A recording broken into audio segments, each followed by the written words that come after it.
اللہ اللہ اللہ اللہ۔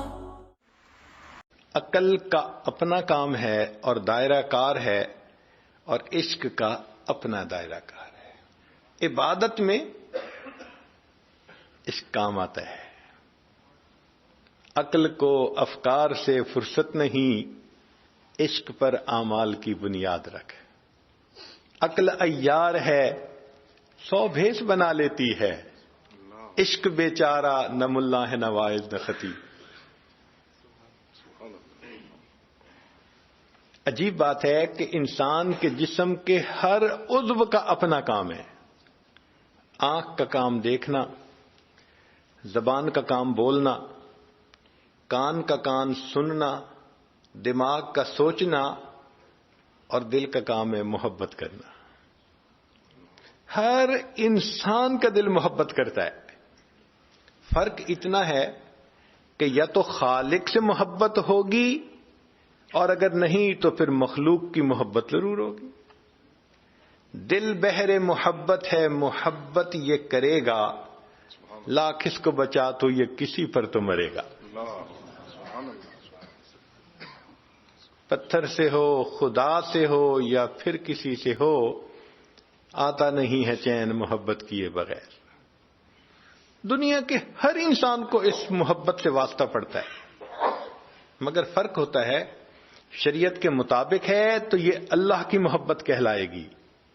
ماں باپ سے محبت، میاں بیوی کی محبت، اولاد کی محبت، استاد شاگرد کی محبت، تمام محبتیں جو شریعت کے دائرے میں ہیں وہ اللہ کی محبت کہلائیں گی، اور جو دائرہ شریعت سے ہٹ کے نفس کی وجہ سے، شیطانیت کی وجہ سے، ان کو مخلوق کی محبت کہیں گے۔ خالق کی محبت میں نور ہے، مخلوق کی محبت میں ظلمت ہے۔ اس کی مثال یوں سمجھ لیجئے کہ ایک برتن کے اندر دودھ ہے۔ گائے کا دودھ ہوگا تو اسے حلال کہا جائے گا، اور اگر کتیا کا دودھ ہوگا تو اس کو حرام کہا جائے گا۔ ہے تو دودھ۔ تو محبت تو دل میں ہوتی ہے۔ اللہ کی محبت ہوگی، شریعت کے مطابق ہر محبت ہوگی تو حلال کہلائے گی، خلاف شرع ہوگی تو حرام کہلائے گی۔ محبت ہوتی ہے۔ دنیا کا کوئی انسان نہیں کہہ سکتا کہ میرے دل میں کسی کی محبت نہیں ہے۔ اس کی مثال یوں سمجھ لیجئے، ایک کمرے کے اندر یا تو اجالا ہوگا، اگر نہیں تو اندھیرا ضرور ہوگا۔ ہر انسان کے دل میں یا تو اللہ رب العزت کی محبت کا اجالا ہوگا، اگر نہیں تو مخلوق کی محبت کا اندھیرا ضرور ہوگا۔ اب یہ ہم پر منحصر ہے کہ ہم اپنے دل میں اجالے کا بندوبست کرتے ہیں یا اپنے دل کے اندر اندھیرے کا بندوبست کرتے ہیں۔ اللہ رب العزت پہنچنے کا سب سے آسان راستہ کہ انسان عشق کے گھوڑے پہ سوار ہو جائے۔ منزل جانی ہو نا، پیدل چلنی آسان مشکل ہوتی ہے، سواری ہو تو آسان ہو جاتی ہے۔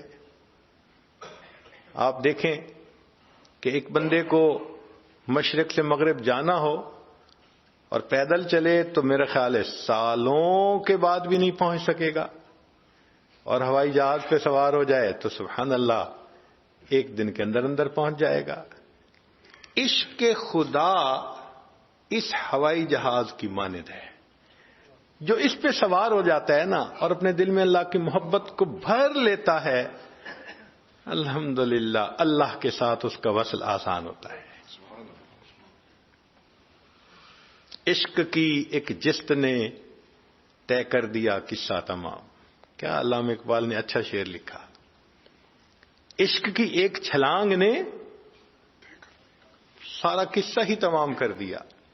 عشق کی ایک جست نے طے کر دیا قصہ تمام، اس زمین و آسمان کو بے قراں سمجھا تھا میں سمجھا تھا زمین و آسمان کے فاصلے ہم طے نہیں کر سکتے، عشق کی ایک جست نے زمین سے اٹھا کر عرش پہ پہنچا دیا۔ راہ برسوں کی طے ہوئی پل میں، راہ برسوں کی طے ہوئی پل میں، عشق کا ہے بہت بڑا احسان۔ یہ عشق کا احسان ہے کہ وہ بندے کو اپنے اللہ سے واصل کر دیتا ہے. اس لیے جو عشق کے گھوڑے پہ سوار ہو کے چلتا ہے ہمیشہ منزل پہ پہنچتا ہے. جو عقل کی بنیاد پہ چلتا ہے ہمیشہ راستے میں رہ جاتا ہے. لا الہ الا اللہ لا الہ